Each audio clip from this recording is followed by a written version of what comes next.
এদিকে আয়, এদিকে আয়।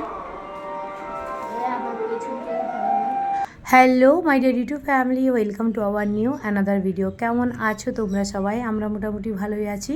আর দেখতেই পাচ্ছ ঘড়িতে বাজে রাত 11:30। হ্যাঁ, আর আমরা তিনজন মিলে বেরিয়ে পড়েছি বাড়ির উদ্দেশ্যে, মানে আমার বাপের বাড়ির উদ্দেশ্যে। আর এটা হচ্ছে শনিবারের ভিডিও, শনিবার 31 মার্চ। আর হচ্ছে তারপরের দিন হচ্ছে 1 তারিখ 1 জুন। সেদিন ছিল হচ্ছে জামাই ষষ্ঠী। তো জামাই ষষ্ঠীর আগের দিনই আমরা বাড়ি যাব বলে বেরিয়েছি। আর এখন যাচ্ছি জামা কাপড় কিনতে, তারপর জামা কাপড় নিয়ে একদম বেরিয়ে পড়বো হচ্ছে ধর্মতলা বাড়ি যাওয়ার উদ্দেশ্যে। তো চলো যাওয়া যাক। আর এখন যাচ্ছি বাঁশদ্রোণীতে। আর কাকু আমাদের জন্য দোকানটা খোলা রেখেছে, যেহেতু এখন জামাই ষষ্ঠী মোটামুটি 11টা অবধি বাজার খোলা থাকে। আর আমরা যাব বলে খোলা রেখেছে। তো চলো আগে যাওয়া যাক।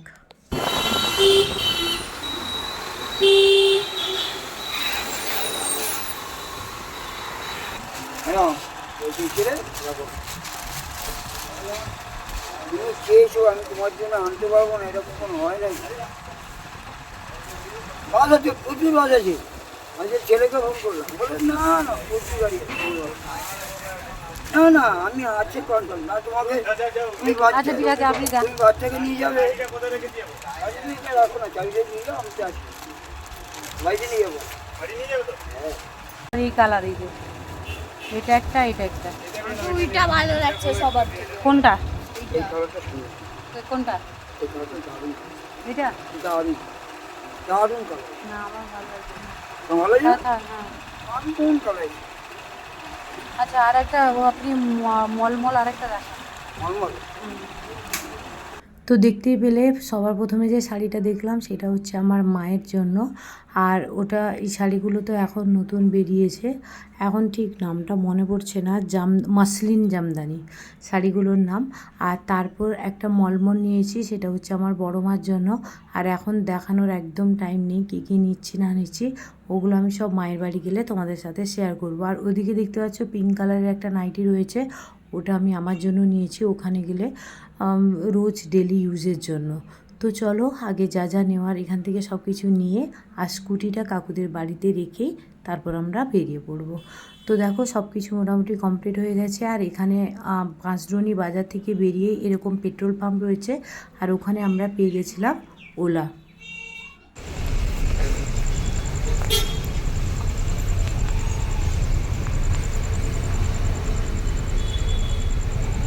অন্ধকার লাগছে। কোথায় এলাম আমরা? কালীগঞ্জ এসছি, আনোয়াসা।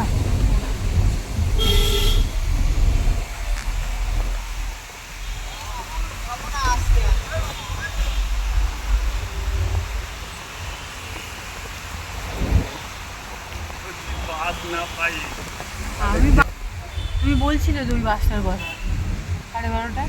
হ্যাঁ, দীঘাতে বাস থাকে আমরা রাত্রিবেলা। 11:52 বাজে। হ্যাঁ, 12:30 12:30 তো তারপর আমরা চলে এসেছিলাম দেখো স্প্ল্যানেডে। আর এত বছর কলকাতায় আসছি, আমাদের সাথে কখনো এমন হয়নি, মানে এত রাত্রে 12:30টায় বাস আসে শুনছি। কোনো দিন রাত্রিবেলায় যাইনি, তাই একটু টেনশন হচ্ছিলো যে বাস পাবো কি পাবো না। যদি না পাই তাহলে আবার বাড়ি রিটার্ন চলে যাব। তো চলো যাওয়া যাক, এখন আগে গিয়ে দেখি কী হয়।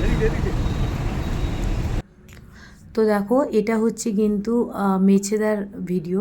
তারপরে আর সারা রাস্তা ব্লক করতেই পারিনি, তার কারণ বাসে সিট পাইনি, সিট পেয়েছিলাম কেবিনে, এসি বাসে। তো কিছুক্ষণ পরে তারপর সিট দেবে বলেছিল।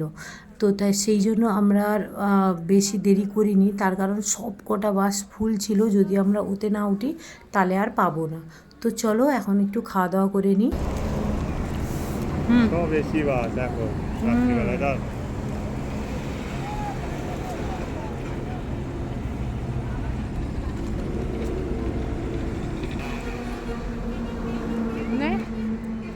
Tissue tissue. তো তো তারপর দেখো আর সারা রাস্তা ভিডিও করতে পারিনি, একদম ভালো লাগছিল না, আর খুব তাড়াতাড়ি পৌঁছে গেছিলাম। তারপর এই যে দেখো বাড়ি চলে এসেছি, বাড়ি এসে আমি একটুখানি শুয়েছিলাম। এই যে সবাই এসেছিলো, আর এটা হচ্ছে আমাদের দাদাদের ঘরে নতুন এই পাখিটাকে আগের বার যখন এসেছিলাম ছোট্ট একটা পাখি নিয়ে এসেছিলো আমার দাদার ছেলে, তখন দুটো পাখনা ছিল, আর এখন দেখো কত বড় হয়েছে। ও যেই শুনেছে আমরা এসেছি তাই সকালবেলায় এই যে দেখো পাখিকে নিয়ে চলে এসছে, আর পাখিটাকে খেতে দিচ্ছি, কিছুই খাচ্ছে না। ও অনেক ছোট তাই ও সব লিকুইড খায়, কোনো কিছু এমনি খায় না, আর কিন্তু হাত কামড়ে দেয় ও ভীষণ। তো ওই কারণে ওকে নিয়ে সবাই এখানে কথা বলছিলাম, কেউ বিশ্বাসই করছিল না যে আমরা এত ভোরে এসেছি। সবাই ভাবছিল যে রাত্রেবেলায় এসেছি, কখনো ওইভাবে আসেনি, তাই কেউ মানতেই চাইছিল না। তো চলো যাই হোক, এখন একটু রেস্ট করব, খাওয়া দাওয়া করব, পরের ভিডিও নিয়ে আসছি। Tata, bye bye.